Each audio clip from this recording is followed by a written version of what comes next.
Hi friends, எல்லாருக்கும் வணக்கம் and welcome back to our channel NISHU'S Delight. நம்ம சேனலை சப்ஸ்கிரைப் பண்ண எல்லாருக்கும் ரொம்ப தேங்க்யூ அண்ட் சப்ஸ்கிரைப் பண்ணலன்னா சப்ஸ்கிரைப் பண்ணி பாருங்கள்.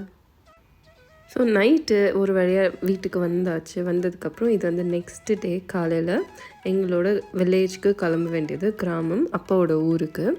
ஸோ அது பார்த்திங்கன்னா திருவண்ணாமலை பக்கத்தில் இருக்குது. காலையில் கொஞ்சம் சீக்கிரம் கிளம்பலாம் அப்படின்னு தான் பிளான் பண்ணிகிட்ருந்தோம். ஆனால் கண்டிப்பாக கிட்ஸ் வச்சுட்டு எனக்கு அது ரொம்பவே கஷ்டம். அவங்கள ரெடி பண்ணிவிட்டு எல்லாத்தையும் வச்சுட்டு பண்ணுறதுக்கு கொஞ்சம் லேட்டே ஆகிடுச்சு. ஸோ ஒரு வழியாக கிளம்புறதுக்கு 11 கிட்டே ஆகிடுச்சு. லன்ச் எல்லாம் பார்த்திங்கன்னா இங்கேவே ரெடி பண்ணி தான் எடுத்துகிட்டு போவோம். அங்கே போயிட்டு பண்ணுறதெல்லாம் ரொம்ப லேட் ஆகும் அப்படிங்கிறதுனால இங்கேயே மொத்தமாக ப்ரிப்பேர் பண்ணிவிட்டு போயிடுவோம். அங்கே எல்லோரும் ஃபேமிலியோடு ஒன்றா இருப்போம். சித்தப்பாங்க ஃபேமிலி, தம்பி, தங்கச்சி, ஸோ எல்லாருமே வருவாங்க. ரொம்பவே ஜாலியாக ஒரு கெட் டுகெதர் மாதிரி இருக்கும். அங்கே போனாலே நாங்கள் எப்போவுமே ஒன்றா தான் இருப்போம். அவ்வளோ நல்லா என்ஜாய் பண்ணிவிட்டு கிட்ஸுமே வந்து அவ்வளோ என்ஜாய் பண்ணுவாங்க. அங்கே போனாங்கன்னா என்னெல்லாம் டோட்டலாக மறந்துடுவாங்க. அந்த மாதிரி ஒரு ஹாப்பியாக இருப்பாங்க. அந்த வேலை பார்த்திங்கன்னா இந்த மாதிரி இடம்லாம் ரொம்பவே சூப்பராக இருக்கும். 2 சைடில் மரம், நடுவில் ரோட். சிட்டியில் இருந்துட்டு நம்ம அந்த கிராமத்துக்கு போவோம் அப்படின்னும்போது ரொம்பவே அது ஒரு ஹாப்பியான ஃபீலாக இருக்கும். அம்மா வீட்டிலேருந்து ஊருக்கு பார்த்திங்கன்னா அட்லீஸ்ட் ஒரு 1 hour கிட்டே ஆகிடும். ஸோ ஒரு வழியாக ஊருக்கு ரீச் ஆயாச்சு. ஸோ அந்த பேனர்லேயே பார்த்திங்கன்னா முனீஸ்வரன்லாம் இருக்கும். இதுதான் எங்கள் வீடு, ஊரில் இருக்க வீடு. இவர் தான் தாத்தா. ஸோ இவர் எப்போவுமே இருப்பார். அங்கேயும் இருப்பார், இங்கேயும் மாற்றி அந்த மாதிரி இருப்பார். ஸோ லஞ்செல்லாம் பார்த்திங்கன்னா சூப்பர் சவுத் இண்டியன் மீல். நல்லா வடை, பாயசம், அப்பளம், சாம்பார், இந்த பொரியல், அதுக்கப்புறம் ரசம். பார்த்த உடனே எனக்கு ரொம்ப பசி எடுக்க ஆரம்பிச்சிச்சு. சொல்லப்போனால் I'm a typical south Indian meals lover. எனக்கு ரொம்பவே பிடிக்கும். எல்லாமே பார்த்திங்கன்னா வீட்லேயே ரெடி பண்ணி எடுத்துகிட்டு வந்தது தான். சித்திங்க, மம்மி எல்லாமே ஷேர் பண்ணி கொஞ்சம் பண்ணி எடுத்துகிட்டு வந்துடுவோம். ஸோ எல்லாமே ஒன்றா தான் உட்காந்து சாப்பிடுவோம். ரொம்பவே சூப்பராக இருக்கும் இதெல்லாம். ஸோ சாப்பிட்டு முடிச்சுட்டு அதுக்கப்புறமா தான் கிட்ஸுக்கு ஊட்ட ஆரம்பித்தேன். ஏன்னா அவங்க வரும்போதே கொஞ்சம் ஸ்நாக் அந்த மாதிரி சாப்பிட்டுருந்தாங்க. ஸோ உடனே லன்ச் கொடுத்தா சாப்பிட மாட்டாங்க அப்படின்ட்டு நான் ஃபஸ்ட்டு நல்லா சாப்பிட்டுட்டு அதுக்கப்புறம் தான் கிட்ஸுக்கு கொடுத்தேன். ஸோ இங்கே ரொம்ப என்ஜாய் பண்ணுறது யாருன்னு பார்த்தீங்கன்னா இவங்க 2 பேர் தான். அவ்வளோ ஹாப்பியாக இருப்பாங்க. நல்லா வீட்டுக்குள்ளேயே வரமாட்டாங்க, வெளியவே இருப்பாங்க. அங்கே மோஸ்ட்டாக வண்டிங்க அதெல்லாம் வராது. ஸோ அவ்வளோ என்ஜாய் பண்ணிவிட்டு எல்லாருக்கூடயும் இருப்பாங்க. சொல்லப்போனால் அப்பா அம்மாங்கிறதே மறந்துட்டு விளையாடிட்டு இருப்பாங்க. அந்த மாதிரி இருப்பாங்க. சாப்பிட்டு முடிச்சுட்டு சரி சும்மா கோயில்கிட்ட போயிட்டு வரலாம் அப்படின்ட்டு கிளம்பியிருந்தோம். கிட்டு பார்த்திங்கன்னா எங்கள் அப்பா கூடவே தான் இருப்பான், விடவே மாட்டான். அங்கே இந்த நிறைய மாடுங்க, கோழி இதெல்லாம் இருக்கும் இல்லையா? ஸோ அதெல்லாம் அவங்களுக்கு ரொம்பவே பிடிக்கும். அது கூட ப்ளே பண்ணிவிட்டு அந்த மாதிரிலாம் ரொம்பவே என்ஜாய் பண்ணுவாங்க. வீட்டிலேருந்து ஜஸ்ட் ஒரு 5 minutes போனாலே கோயில் வந்துடும். கண்ணெல்லாம் இப்போ கட்டி வச்சுருக்காங்க. ஏன்னா நாளைக்கு வந்து கும்பாபிஷேகம் அதெல்லாம் பண்ணிவிட்டு அதுக்கப்புறம் ஓப்பன் பண்ணலாம் அப்படிங்கிறதுனால ரொம்பவே சூப்பராக இருந்துச்சு. சிலை நல்லா பெருசாக. ஸோ ஈவினிங் பார்த்திங்கன்னா நானும் ரெடி ஆகிட்டேன். அப்போ தான் ஊருக்கு வந்த மாதிரி இருந்துச்சு. அதுக்குள்ளே ஈவினிங் ஆகிடுச்சு. ஸோ பார்த்திங்கன்னா சிம்பிளாக நான் வந்து சில்க் சாரீ தான் கட்டிகிட்டு இருந்தேன். இந்த மாதிரி ஓமம் அதெல்லாம் பண்ணுவாங்க. ஸோ கொஞ்சம் எப்போவுமே அந்த கோயில் பண்ணும்போது ஃபஸ்ட்டு ஓமம் பண்ணிவிட்டு அதுக்கப்புறம் தான் எல்லாம் பண்ணுவாங்க இல்லையா? ஸோ அடுத்த நாள் கும்பாபிஷேகம்ன்றதுனால ஃபஸ்ட்டு அந்த ஓமம் பண்ணுறது ரொம்பவே நல்லதுன்னு சொல்லுவாங்க இல்லையா? ஸோ ஒரு வழியாக நானும் ரெடி ஆகிட்டு அதுக்கப்புறம் சார்விக்கு இதெல்லாம் ரொம்பவே பிடிக்கும், இந்த மாதிரி பூ வச்சுக்கிறது இதெல்லாம். ஸோ அவளுக்கும் கொஞ்சமாக வச்சுட்டு நானும் கொஞ்சம் வச்சுட்டு கோயிலுக்கு கிளம்ப வேண்டியதாக இருந்தது.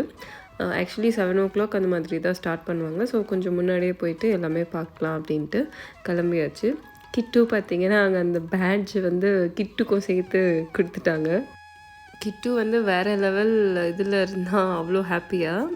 மதியானம் தூங்க கூட இல்லை. ஸோ எப்படி இருப்பான்ட்டு யோசிச்சுட்டு இருந்தேன். ஆனால் அவன் மேனேஜ் பண்ணிக்கிட்டான். கொஞ்சம் தூக்கம் இல்லாமல் அந்த இரிட்டேஷன் அந்த மாதிரி இருக்கும். பட் அந்த மாதிரிலாம் இல்லாமல் கொஞ்சம் நல்லாவே ஹெல்த்துவாக தான் இருந்தான். ஏன்னா அங்கே எல்லோரும் இருக்கிறதுனால ஓரளவுக்கு மேனேஜ் பண்ணிக்கிட்டான்.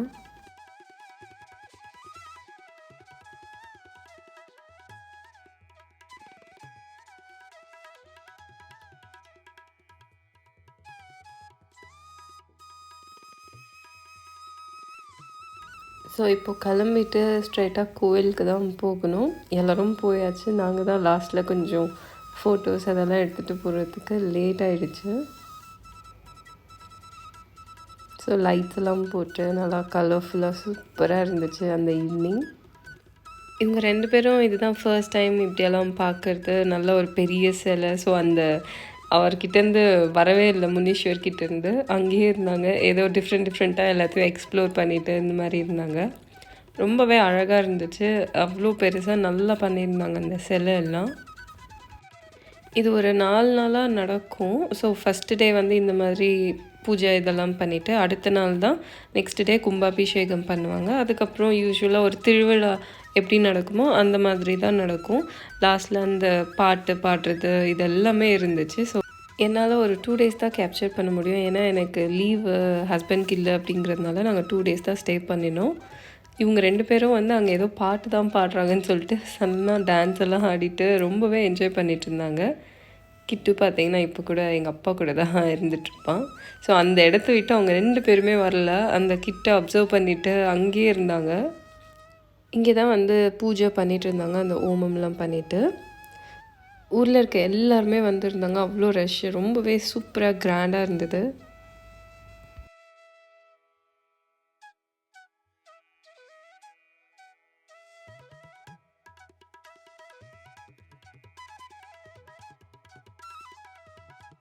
ஸோ ஊரில் இருக்க எல்லாருக்குமே ஃபுட்டெல்லாம் கூட வெளியில் தான் ஆர்டர் பண்ணியிருந்தாங்க.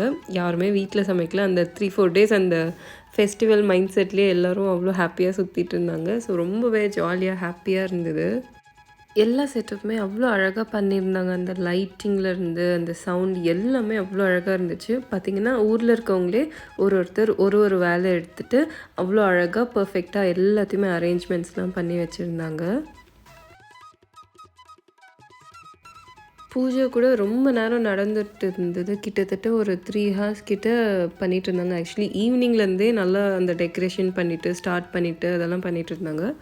எக்ஸாக்டாக சொல்லணுன்னா ஒரு 7 o'clock ஸ்டார்ட் ஆகிட்டு 7 o'clock இல்லை 6 o'clockலேருந்தே ஸ்டார்ட் ஆகிடுச்சு. ஸோ 6 to அந்த 8:30 வரலும் பூஜை எல்லாம் நல்லா போயிட்டு இருந்தது.